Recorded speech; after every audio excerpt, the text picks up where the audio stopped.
যে স্থাপত্যের দেয়ালে লুকিয়ে আছে শত বছরের ইতিহাস। আজ আমি এসেছি সেই রাজকীয় স্মৃতির মাঝে, বালিহাটি জমিদার বাড়ি। চলুন ফিরে যাই এক সময়ের জমিদারের ঐশ্বরিক দিনে।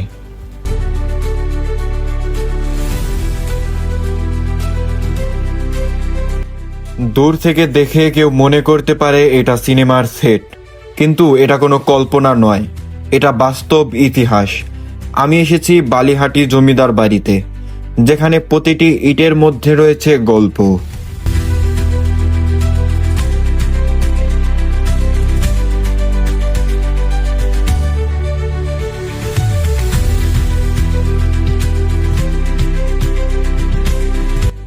রাজকীয় স্থাপত্য, মাটির গন্ধ আর ইতিহাসের গর্ব সবকিছু একসাথে দেখতে চাইলে চোখ রাখুন এই ভিডিওতে। আমি আপনাদেরকে নিয়ে যাচ্ছি বালিহাটি জমিদার বাড়ির অজানা গল্পের ভিতরে।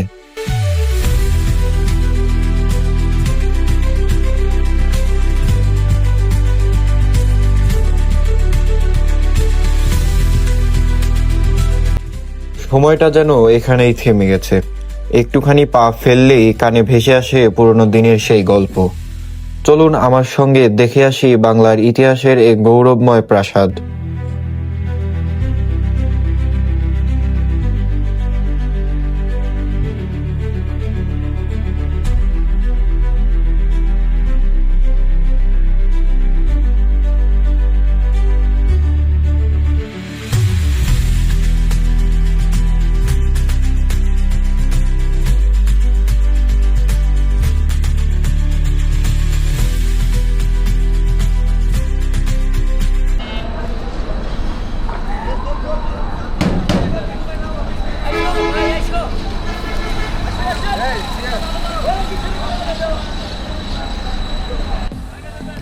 বেলকুচি থেকে বালিহাটি জমিদার বাড়ি যাওয়ার যাত্রা পথ ভ্রমণ নির্দেশনা আমি আজকের এই ভিডিওতে তুলে ধরার চেষ্টা করব। আজ আমি চলছি ইতিহাসের এক নিদর্শন বালিহাটি জমিদার বাড়ির উদ্দেশ্যে। যাত্রা শুরু করেছি সিরাজগঞ্জের কড্ডার মোড় ফ্লাইওভারের থেকে। কড্ডার মোড় ফ্লাইওভার থেকে বাসে উঠে আমরা নেমে যাই মির্জাপুর বাইপাসে, এবং সেখান থেকে যে কোনো অটোতে করে অথবা সিএনজিতে করে 80 টাকা জনপ্রতি ভাড়া দিয়ে আমরা সোজা চলে যাই সাটুরিয়া, এবং সাটুরিয়া থেকে 10 টাকা রিক্সা ভাড়া দিয়ে আমরা সোজা বালিহাটি জমিদার বাড়ির একদম মেইন গেটের সামনে প্রবেশ করতে পারবো।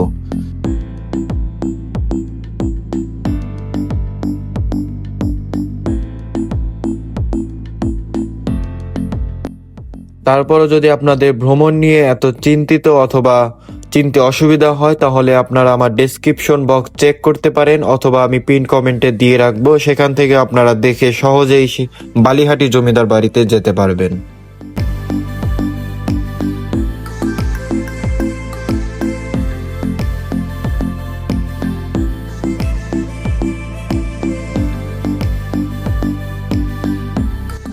দেখতে দেখতে আমরা অবশেষে পৌঁছে গেছি আমাদের কাঙ্ক্ষিত গন্তব্য, যেখানে ইতিহাস, ঐতিহ্য আর স্মৃতির ছোঁয়া এক অপূর্ব মেলাবন্ধন তৈরি করেছে। জনপ্রতি 30 টাকা করে টিকিট ফি নিয়ে আমরা প্রবেশ করি সেই ইতিহাসের এক অন্যতম সৌন্দর্যের নিদর্শন বালিহাটি জমিদার বাড়ির ভিতরে।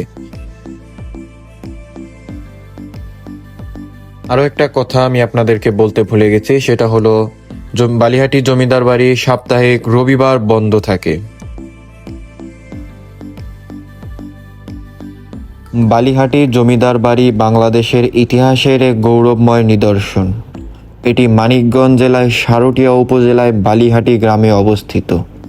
এই জমিদার বাড়িটি তৈরি হয়েছিল 1800 শতকের প্রথম ভাগে, অর্থাৎ ব্রিটিশ শাসনকাল আমলে। এই জমিদার পরিবার ছিল তৎকালীন সময়ে প্রভাবশালী ও সংস্কৃতিময়।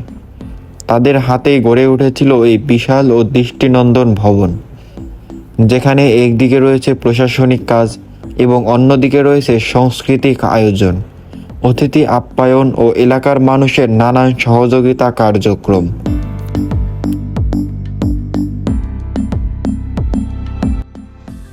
এই জমিদার বংশের প্রতিষ্ঠাতা ছিলেন গোবিন্দরাম সাহা।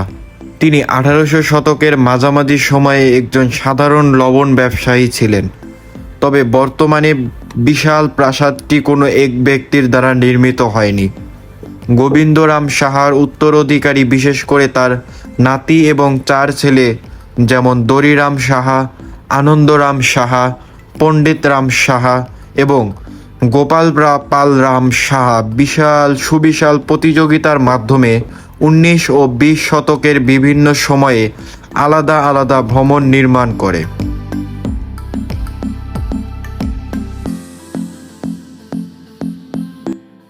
বালিয়াটি জমিদার বাড়ি নির্মাণের পিছনে মূলত তৎকালীন জমিদারদের প্রশাসনিক নিয়ন্ত্রণ, সামাজিক মর্যাদা প্রদর্শন এবং বিলাসবহুল আসবাবপত্র নিশ্চিত করা ছিল তাদের প্রধান কারণ।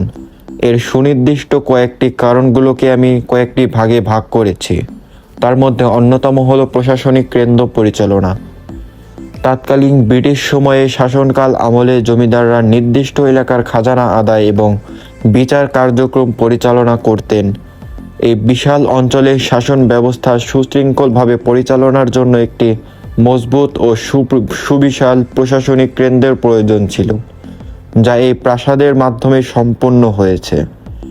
2 নম্বরে আমি যেটি রেখেছি, সামাজিক মর্যাদা ও অভিজাত্য। জমিদার বংশের প্রত্যেকটি পদক্ষেপ এবং সামাজিক মর্যাদা প্রদর্শনের জন্য তৎকালীন সময়ে বড় বড় দালান বা রাজপ্রাসাদ নির্মাণ করে। বালিয়াটি জমিদাররা তাদের নিজ অর্থ এবং প্রভাব ব্যবহার করেই লোকচক্ষুর সামনেই তুলে ধরতে এই কারুকার্য প্রাসাদটি নির্মাণ করে। জমিদার পরিবার এবং রাজকোষের খাজানার টাকা নিরাপত্তার জন্য সাধারণ মাটির ঘরের পরিবর্তে মজবুত চুন সুকুরির দেয়াল বা সুরক্ষিত আন্দাজমহলের প্রয়োজন ছিল, যা এই বাড়ি নির্মাণের অন্যতম কারিগর ছিল বহির আক্রমণ থেকে রক্ষা পাওয়া, অর্থাৎ শত্রুদের থেকে রক্ষা পাওয়ার জন্য একটি অন্যতম এই বালিহাটির জমিদার বাড়িটি।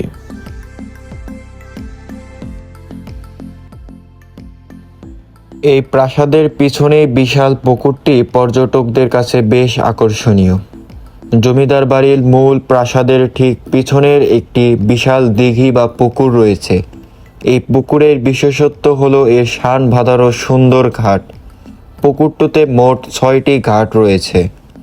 ঘাটগুলো এমনভাবে তৈরি করা হয়েছে যাতে রাজপরিবারের সদস্যরা আলাদাভাবে ব্যবহার করতে পারে। কথিত আছে জমিদার বাড়ির বিভিন্ন পূজা পার্বণ ও ধর্মীয় অনুষ্ঠানের জন্য এই পুকুরের পানি ব্যবহার হতো। হিন্দু আচার অনুযায়ী সময় এবং 7 ঘাটের পানি প্রয়োজন হতো, যা এই পুকুরের বিভিন্ন ঘাট থেকে সংগ্রহ করা হতো।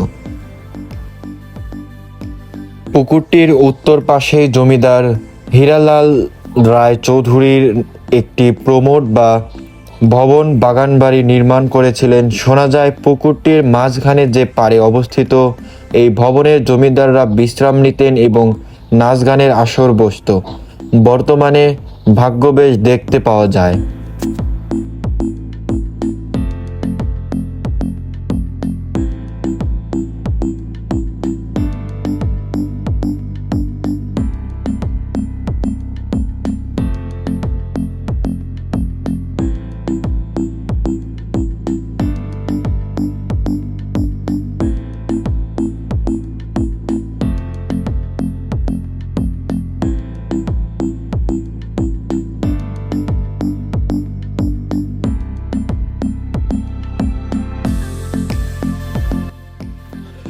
বালিয়াটি জমিদার বাড়ির আদিপুরুষ হলো গোবিন্দরাম সাহা। মজার ব্যাপার হলো জন্মগতভাবে জমিদার ছিলেন না। গোবিন্দরাম সাহা একজন লবণ ব্যবসায়ী ছিলেন। 1800 শতকের মাঝামাঝি সময়ে লবণ ব্যবসায়ে প্রচুর অর্থ সম্পদের মালিক হয়। সেই সময় থেকে তার জমিদারিত্ব শুরু হয়েছিল।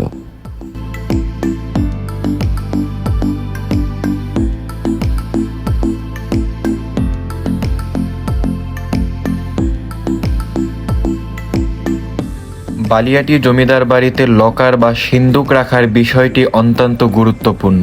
তৎকালীন সময়ে কোনো ব্যাংক ছিল না, তাই বিশাল অঞ্চলের খাজানা আদায়ের টাকা এবং রাজপরিবারের সোনাদানা সংরক্ষণের জন্য তারা বাড়িতেই শক্তিশালী লকার বা সিন্দুক কক্ষ তৈরি করেছিলেন। জমিদার বাড়ির উত্তর পাশের ভবনগুলোতে যেখানে প্রশাসনিক কাজ হতো, কয়েকটি বিশাল আকৃতির লোহার সিন্দুক এখনো দেখতে পাওয়া যায়। এগুলো সাধারণ সিন্দুক না, এগুলো মূলত ইংল্যান্ড থেকে আনা হয়েছিল। এই সিন্দুকগুলো এতই ভারী যে 10-12 জন মিলেও এত সহজেও নাড়াচাড়া করা যায় না। তাহলে একবার চিন্তা করুন যে এই সিন্দুকগুলো আসলে কতটা ভারী আর কতটা বড়। প্রাসাদের দেয়ালগুলোতে প্রায় 20 থেকে 30 ইঞ্চি পুরু। ইতিহাস এর তথ্য অনুযায়ী কিছু কক্ষের দেয়ালের ভিতরে মেঝের নিচে গোপন কুঠির বা স্ট্রং রুম তৈরি করা ছিল। শত্রুর আক্রমণ বা ডাকাতি থেকে বাঁচার জন্য তারা মূল্যবান রত্ন ও দলিলপত্র দেয়ালের ভিতরে লুকিয়ে রাখতেন, যা বাইরে থেকে বোঝার কোনো উপায় ছিল না। এই ছিল আজকের ভ্রমণ, ঐতিহাসিক বালিহাটি জমিদার বাড়ির গল্প, ইতিহাস আর সৌন্দর্যের কিছু মুহূর্ত। সময়ের সঙ্গে সঙ্গে ভবনটি জীর্ণ হয়ে গেছে, কিন্তু ঐতিহ্য আজও অমলিন। আপনার যদি ভালো লেগে থাকে তাহলে অবশ্যই লাইক দিন, কমেন্টে জানাবেন আপনার মতামত, আর শেয়ার করুন যেন অন্যরাও জানতে পারে আমাদের হারানো ইতিহাসের কথা। আর হ্যাঁ, এমন আরও ভিডিও পেতে চ্যানেলটি সাবস্ক্রাইব করতে ভুলবেন না। দেখা হবে পরবর্তী কোনো স্মৃতিময় গল্পে। ধন্যবাদ সবাইকে। আল্লাহ হাফেজ।